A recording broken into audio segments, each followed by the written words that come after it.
The School at the Chalet, Chapter 7, The Turn-Jock.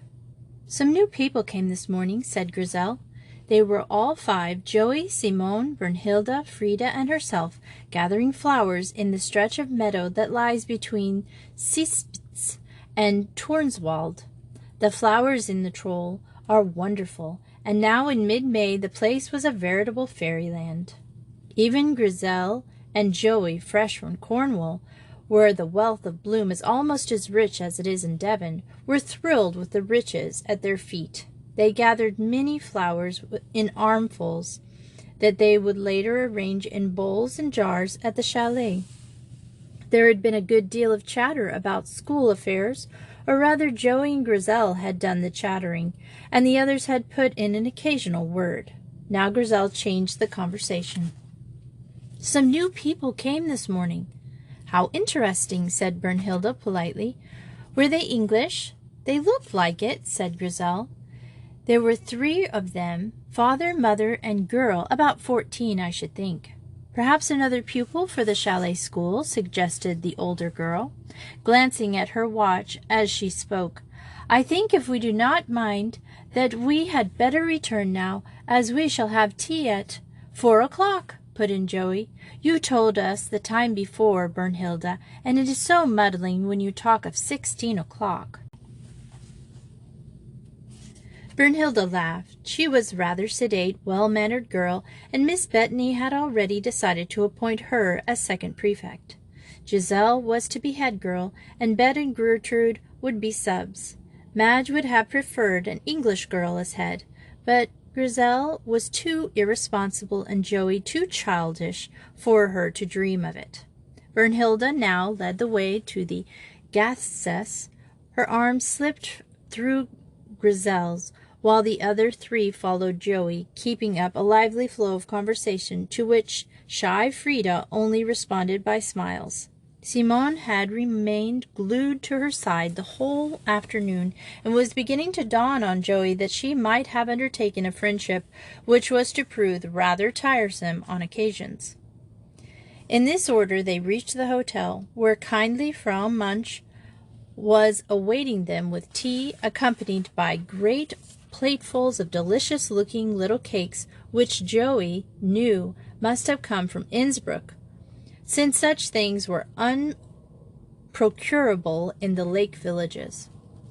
She welcomed them cheerfully, and soon they were all sitting around the table, while their hostess inquired, "Die mit Zitron oder mit Rum?"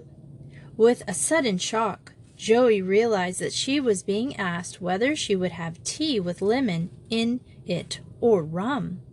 She hated the one and had no idea of taking the other, so she was not very sure what to do. Luckily, Brunhilde came to the rescue. "Oh, Mamma," she said, "I think Joey and Grizel prefer die mit milk. Do you not?" turning to them. "Yes, if you please," replied Joey promptly. Frau Munch smiled kindly and ordered milk. The milk was brought, and the tea was made, the Munches taking it in the same way, though Frida evidently disliked it. Towards the end of the meal, Herr Munch appeared.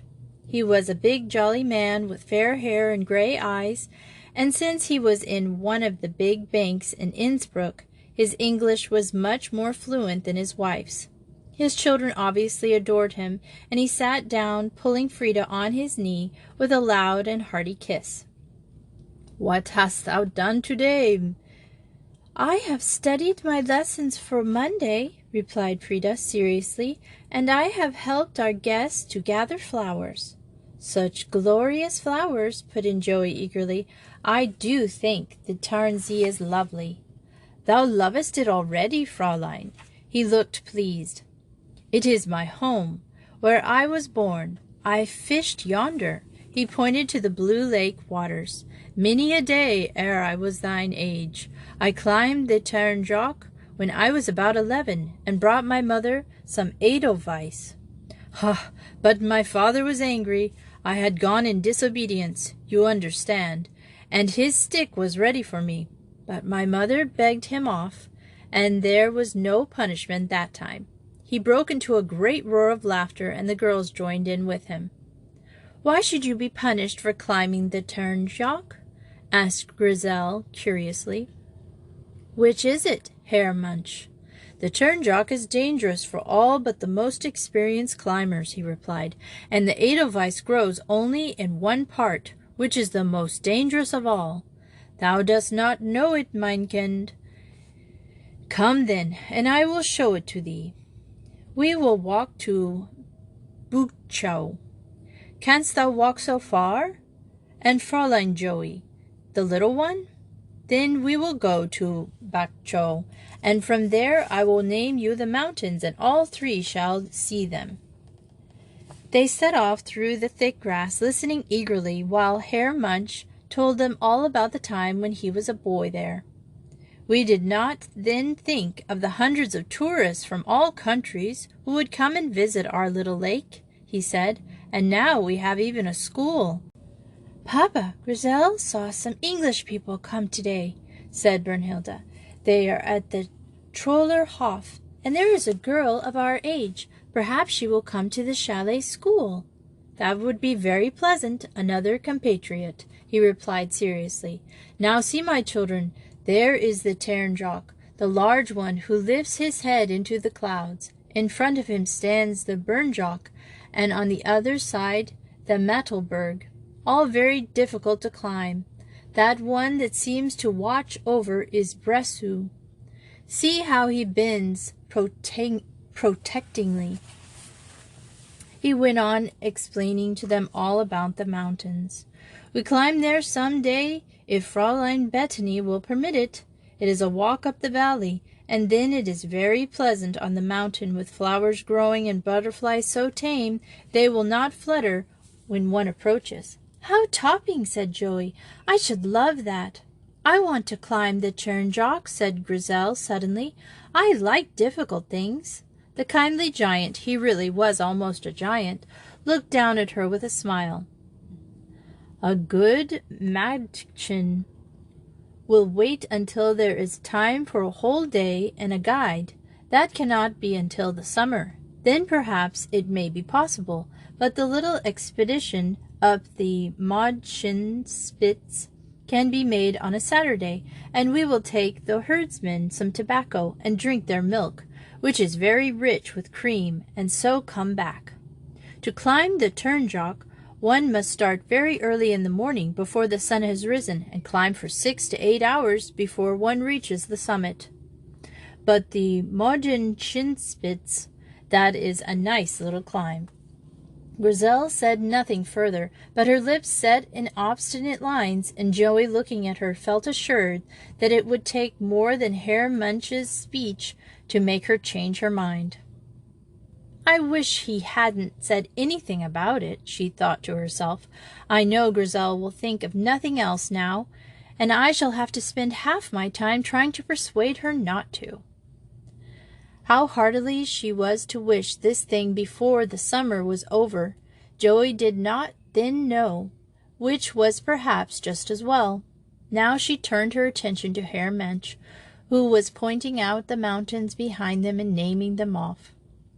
"Papa took us there 2 years ago," observed Brunhilde. "We stayed at the Gathschuss at Primlur, and our cousins came too. It was very pleasant there, and they have many lovely flowers. You would love them, Grizel." "Did you climb any of them?" asked Joey. "Oh, no.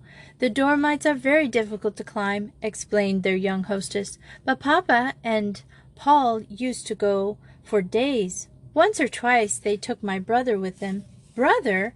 I didn't know you had a brother," interrupted Grizel, somewhat rudely, one must admit. "Oh, yes, my brother is 18, nearly 19. He is at the University of Bonn," replied Brunhilde. "He will be a doctor some day, and perhaps I shall be his Hausfrau still, until he marries." "Perhaps he won't," suggested Joey. "I know Dick, my brother, says he won't.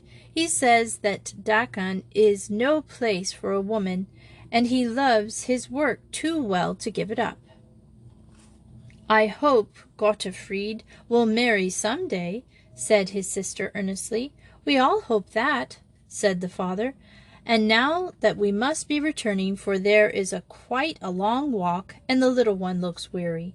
He reached out a big hand and pinched Simone's cheek as he spoke. She blushed and edged nearer to Joey, who felt suddenly cross with her. If Simone was going to be so idiotically shy and stick to her like glue all day, Joey felt things were going to be tiresome. And why, oh why, didn't she talk instead of standing there, deathly silent? "It's been awfully jolly of you to show us all these things, Herr Munch," she said, with a surreptitious poke at Simone. "It makes me seem twice as nice to know the names of all the places, doesn't it, Simone?" "Yes," replied Simone faintly. "We are all going up the Brent-Dyer Alp some Saturday soon, and have cream," went on Joey.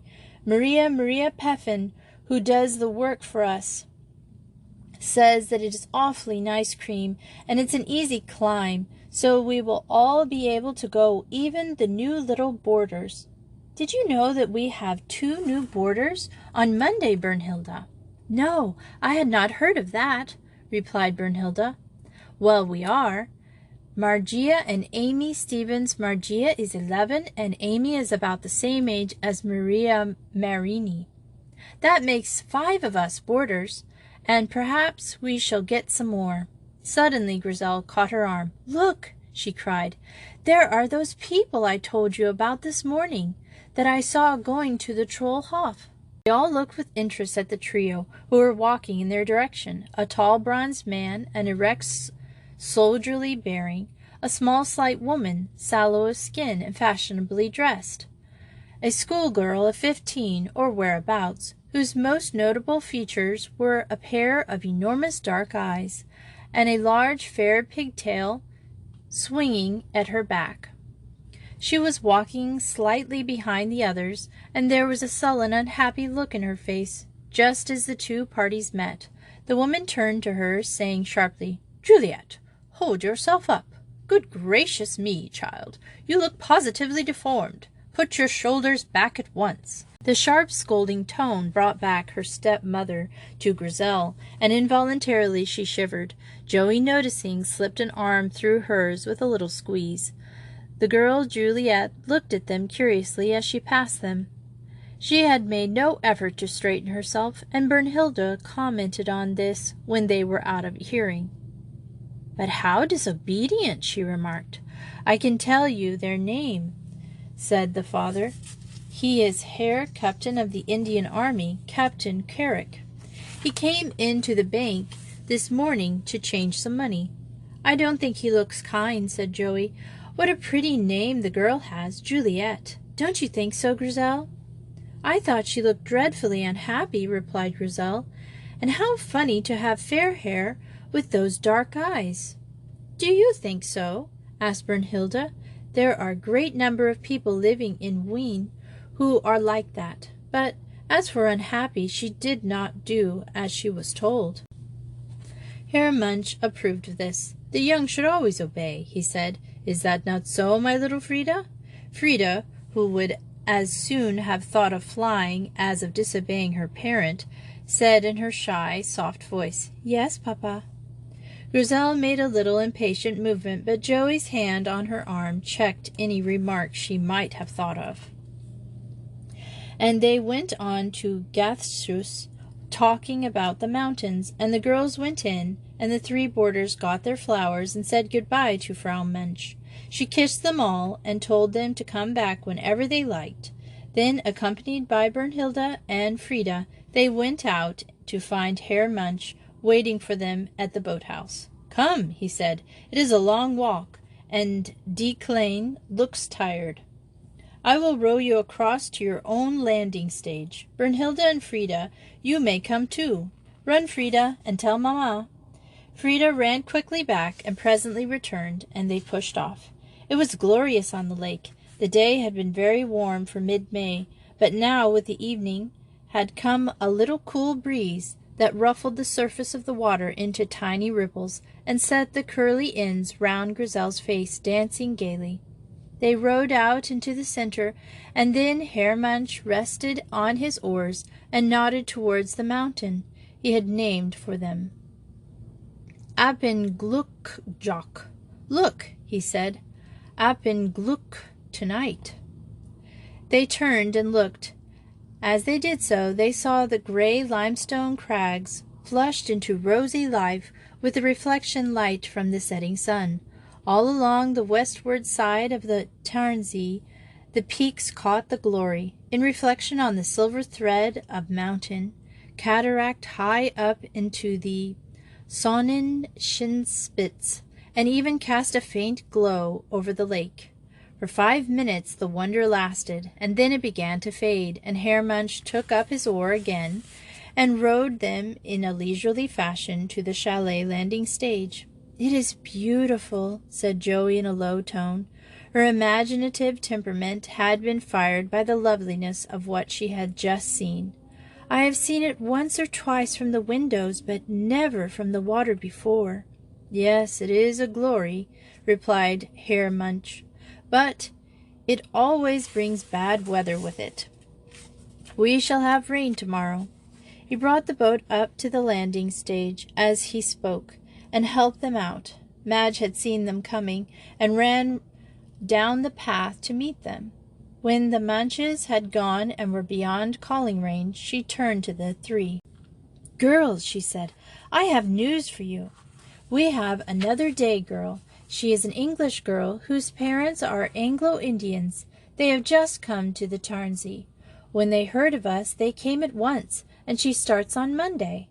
She is 15 and a half, and has only been to school in the hills. Her people are army people, and her name is—" "Juliet Carrick?" burst out Grizel impatiently. "Oh, Miss Bethany, is it? Is it? Do say it is." Madge looked at her in amazement. "Yes, it is," she answered. "But how did you know?" They explained to her about the meeting near Brokow, and Grizel enlarged on the way Mrs. Carrick had spoken to the girls.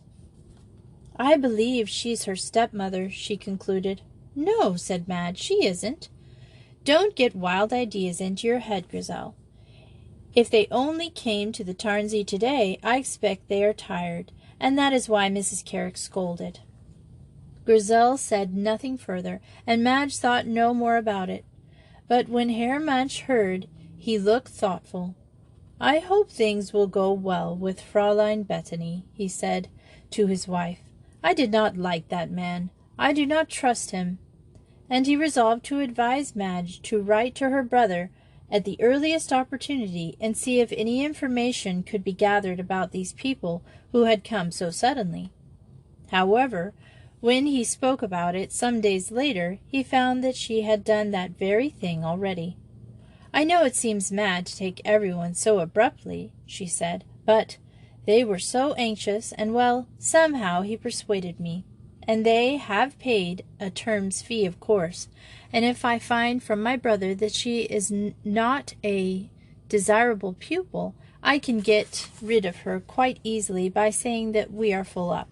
Anyhow, it is probably for this term only, and as they expect to go to England in September, but they had heard of the Tarnsee and thought they would like to see it. So they broke their journey home. And after that the good-natured Austrian felt he had nothing left to say for the present. Miss Retro Reads is brought to you by Anchor.